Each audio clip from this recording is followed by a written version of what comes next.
I mean, it's a travel spot, but I mean, after what I saw like the last 2 weeks from this 49ers team, like I'm gonna have to go. I'm gonna have to go with the Bengals here. Like I'm not betting this game. Yeah. The spread is Cincinnati's getting 5.5 points.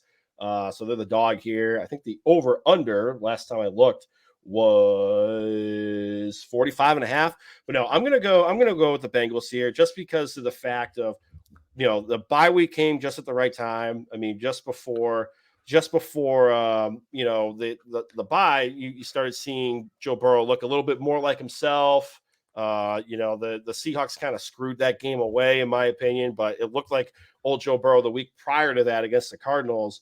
Now that fully rested here, and like imposing Chris put up there, like Purdy's Yep. finally who we really I what agree. we all thought, and this is Yep. this is what I've been saying the Yep. whole season is Brock Purdy going to be able to throw this team back into a game? Sure, the Cleveland game, yes, he did. And then Jake Moody screwed him over by missing that Mhm. field goal. But then the same thing happened yesterday. I mean, Jake Moody left a lot of points in the field, missing field goals here.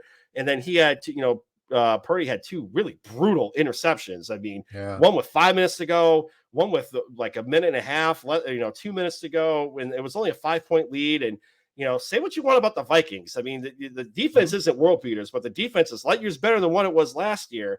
And it was like they were god awful picks. So you look at that, you know, I think the Bengals are going to be up at some point in this game in the fourth quarter. Is Brock Purdy going to be able to take them off the brink and throw them back into a game? I don't think they are. Yep. And then you also look on the defensive side of the football for how vaunted this defense is. And I believe I was watching the baseball game last night, so I wasn't really paying attention to Monday Night Football because Game 7 to me is more interesting than Monday Night Football. I'm sorry.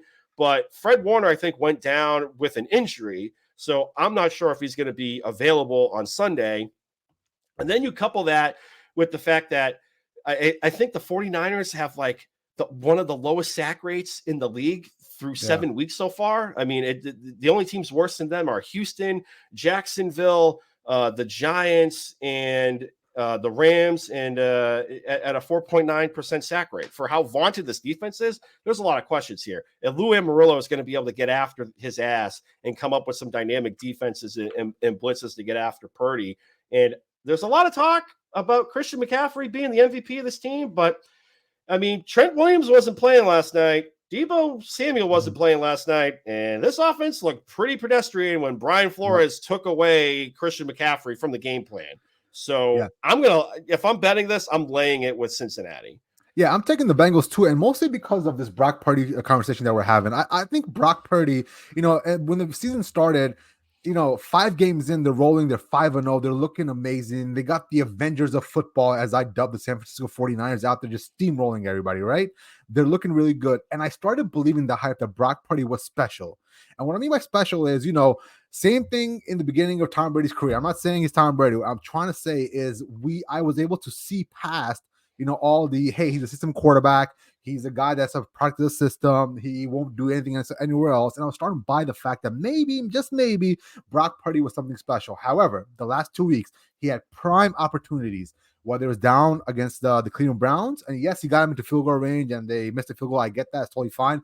But the fact is, they shouldn't even have been to that level. You're playing the Cleveland Browns on the road with a backup quarterback. You're not even playing like their star quarterback. So I really was looking forward towards Brock Purdy having a bounce back game last night against the Minnesota Vikings. But, imposing Chris here makes a great point about the timing based offense that the 49ers run, right? Ultimately, you saw those 2 bad interceptions that Brock Purdy threw, and a lot of those come from the fact that the timing of the offense is thrown off, and he's just blindly throwing. Like, he is just being told, this is where you throw in this spot, it's open, go for it, and he's not even looking for the play to develop. So, the fact that you can cause what I wanted to see out of Brock Purdy was him improvising a little bit. Once the timing is thrown off, how can he improvise? Maybe roll out of the pocket, maybe find a way to jumpstart this 49ers offense. So far, we haven't seen it. So because of that, I got the Bengals winning. Mm-hmm. Yeah. Yep. Now, do you think they correct this? Like, obviously now they are in a free fall. I think they're about to lose 3 straight in a row, right? So a lot of this is tied around health for the 49ers, right? But do you think they're a legitimate, viable candidate to come out of the NFC? Or is this who they are? I think this is who they are. I mean, I'm trying to look up the schedule here. I mean, I'll put the up. Jags might be the one. Like the Jags are right after this week, so like the defense for the Jaguars leaves a lot to be desired here. But Yeah. no, like this is going to be I think the start of a 3-game losing streak here, and then even then after the Jaguars they have Tampa Bay going on the road, and Tampa Bay's defense has been pretty decent. Yeah. Last week notwithstanding. But I mean, this is the murderer's row. I mean, you have the Seahawks.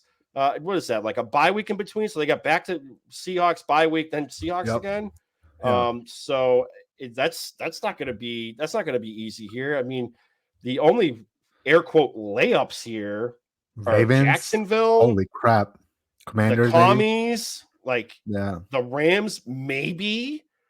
But I think the Buccaneers are going to be a live dog in that game. The Jaguars might be a live dog in that game too.